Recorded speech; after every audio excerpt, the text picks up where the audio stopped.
Mark heard breathing, but it wasn't Zaina's. It was deep, growling, close.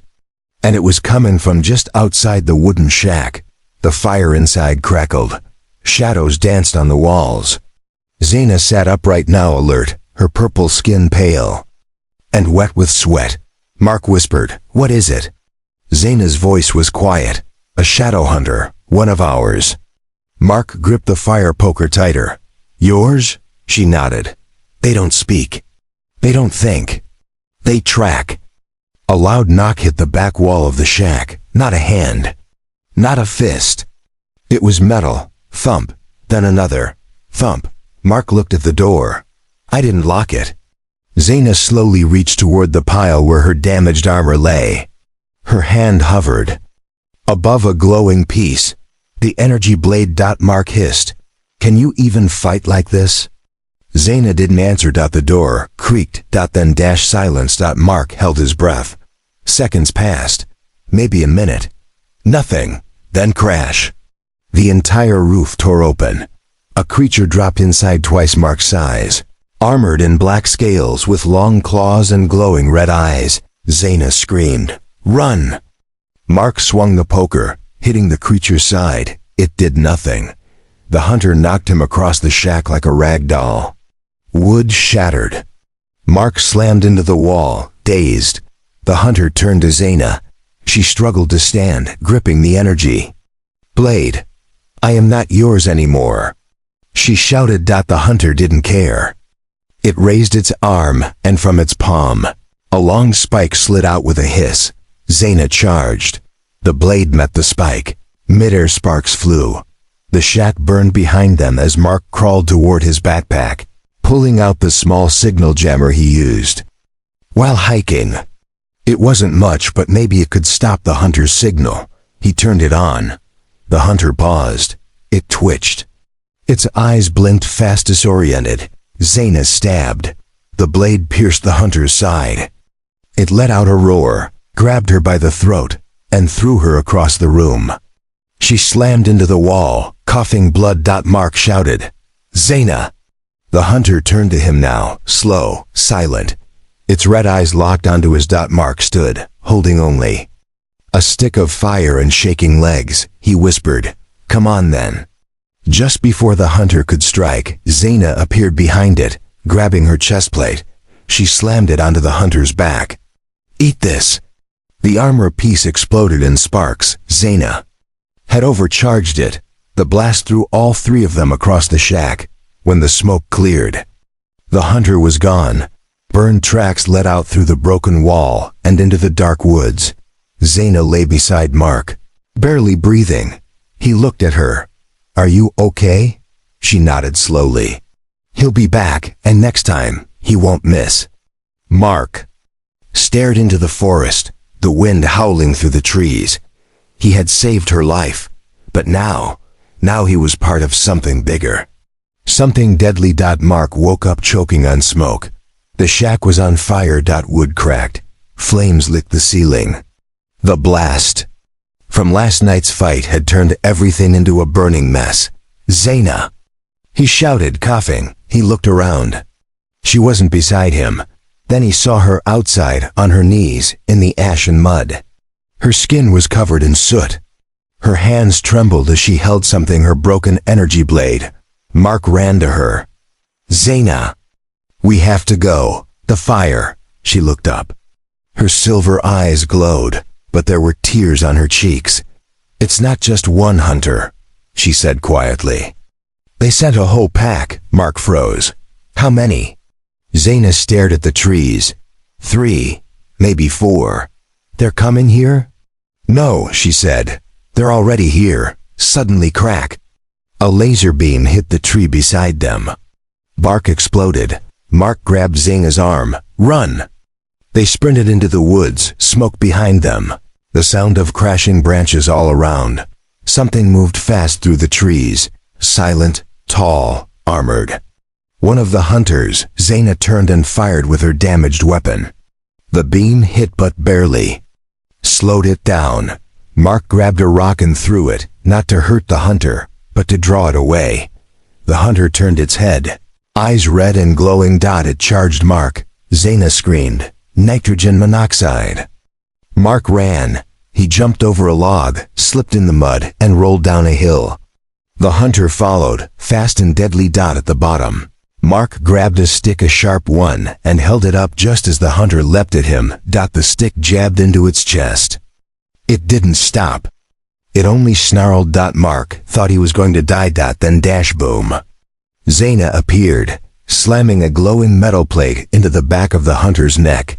The creature twitched, sparks flying from its head. It dropped. Dead. Mark lay in the mud, gasping. Zaina helped him up. "You're brave," she said softly. "I'm stupid," Mark replied, wiping blood from his lip. "That thing almost took my face off." She looked at him for a moment. "You didn't have to do that, but you did," he shrugged. "I couldn't let it kill you." There was silence between them, just the wind moving the trees. Then Zaina said something he wasn't ready for. "That hunter was my brother." Mark blinked. "What?" "I wasn't supposed to tell you. But now there's no point hiding it." She looked down. "I was a general in the Koran War fleet. I left. I ran away. I couldn't kill anymore. So they marked me as a traitor, and my own blood was sent to destroy me." Mark didn't know what to say. Zaina turned to him. "You don't have to stay with me. This is my war, not yours." But Mark just shook his head. "I didn't help you so I could walk away." Zaina stared at him, confused. "Why?" He gave a small smile. "Because you're not a machine. You breathe. You bleed, and you saved my life too." The moment felt heavy, like something had changed between them. Then a deep roar echoed in the forest. Another hunter. Zaina's face turned cold. "We need shelter and a plan." Mark helped her up. "I know a place. A cave, about 2 miles west." She nodded. "Let's go." As they ran through the forest, side by side, Mark glanced at her. He didn't understand everything about her past, but he knew one thing. Whatever was coming, they'd face it together. Inside the cave, it was quiet. Too quiet. Dripping water echoed from deep tunnels. The fire Mark built crackled softly. Zaina sat across from him, her back against the wall, her armor pieces scattered around her. She was staring at something.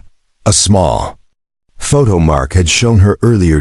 It was his family. 2 kids, a wife. All gone now, lost years ago in the first colony wars.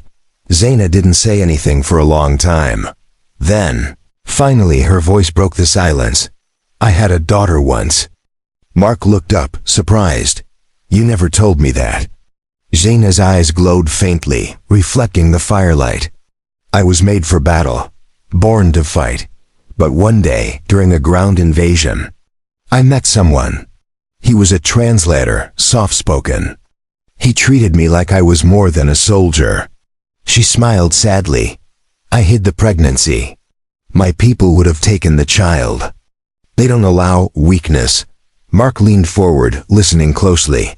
"I left the military after she was born. Hid on a moon far from the Empire. But they found me. They took her. Said she would be retrained. I never saw her again." Her voice trembled. "I broke my armor that day. Took a ship and ran. That's when the hunters were sent after me." Mark stayed silent. There were no words big enough to fix that pain. Then Zaina looked at him and asked a question that caught him off guard. "Why did you help me?" "That first day in the woods?" Mark blinked. "Because you asked me to." She tilted her head. "That's all it takes? A stranger says, 'Help me,' and you risk your life?" He shrugged. "You weren't a monster. You were just dying." Zaina stared at him. "My people don't understand that kind of thinking. They only protect their own," Mark sighed. "Maybe that's why they're so afraid of you now. You chose something different." She smiled faintly. "And now they fear." "I'll bring that different to Earth." Mark frowned. "Wait, what do you mean?" Zaina hesitated. Then she reached under her armor pile and pulled out a small, glowing sphere. This is a beacon, she said. But not just any beacon. It was meant for Earth's leaders. A gift. An offer of alliance. Before everything went wrong, she tossed it to Mark. He caught it, confused. If they find this, she said, they'll think Earth is helping me. That you've accepted the message. Mark stared at the sphere. So, Earth's in danger. Just for knowing you. Zaina nodded slowly. The Empire doesn't forgive betrayal, and they don't leave survivors. Mark stood and walked to the cave entrance. The night outside was calm. Cold stars stretched across the sky. He looked back at her. Then we'll have to make sure they never find this. Zaina raised an eyebrow. You want to destroy it? No, Mark said. I want to deliver it before they come. Zaina stood. That's suicide. He smiled. Maybe, but I think it's called hope. A deep rumble echoed through the mountain. Zaina froze. That wasn't thunder. Mark stepped outside. In the distance, lights flickered in the sky. Alien ships. Several. Descending. Zeyna whispered. They're here. The stars were moving. Mark had never seen that before. They blinked, then shifted, then began to fall. But they weren't stars. They were ships. Big, black, and silent like shadows with engines. Above the mountains, 5 alien warships entered Earth's atmosphere. They made no sound, no warning, no flashing lights. Just a slow, steady descent. Mark stepped back into the cave. They're here. Zaina didn't move. She sat near the fire, staring at her armor half broken, half glowing with blue light. She whispered, That's a reaping fleet. Mark frowned. That sounds bad. Zaina nodded. It's worse than bad. That fleet is not for war. It's for cleaning up after one. Mark's voice was sharp. Cleaning up what? Resistance, she said. Hope, free will. Mark clenched his fists. Then they're wasting their time. Earth doesn't surrender. Zaina looked at him. Then Earth will burn. She stood and walked to her armor, placing her hand on the chest plate. It hissed, pulsed, and slowly formed around her body again, alive, awake, and now willing. Mark stepped back as the armor closed around her. I thought it rejected you. Zaina's voice echoed through the helmet, deeper now. It did, but now it understands something else. She looked at him. You made me human enough to break it. Now it serves me, not the Empire. Mark watched, stunned, as glowing wings unfolded from her back. Part light, part energy. Zeyna floated above the ground for a second. I'll buy you time. Deliver the beacon. He shook his head. Not without you. Zaina touched his shoulder. You're not a soldier. You're something stronger. Mark raised an eyebrow. What's stronger than a soldier? A believer. Before he could reply, the ground shook. Boom, boom. Outside, from the trees and hills, alien soldiers arrived. Not tall like the hunters. These were machines, drones, dozens, marching in perfect silence. One turned toward the cave. Its head split open. Spree. Zaina blasted forward straight through the drone. It shattered into pieces. The others raised their weapons. Too late. Zaina moved like lightning. Armor glowing, blades whirling. The forest lit up with blue fire. Mark grabbed the beacon and ran, through trees, through rivers, toward the old tower he had seen years ago. His only hope to transmit the message. Behind him, the sounds of battle echoed. Screams, explosions, metal tearing. Zaina was fighting for him, for Earth. But something was wrong. As Mark reached the tower and turned on the signal, his chest tightened. He saw a flash in the sky. Not blue, red. One of the Empire's dread ships was dropping something. Not soldiers. Not drones. A weapon. A planet burner.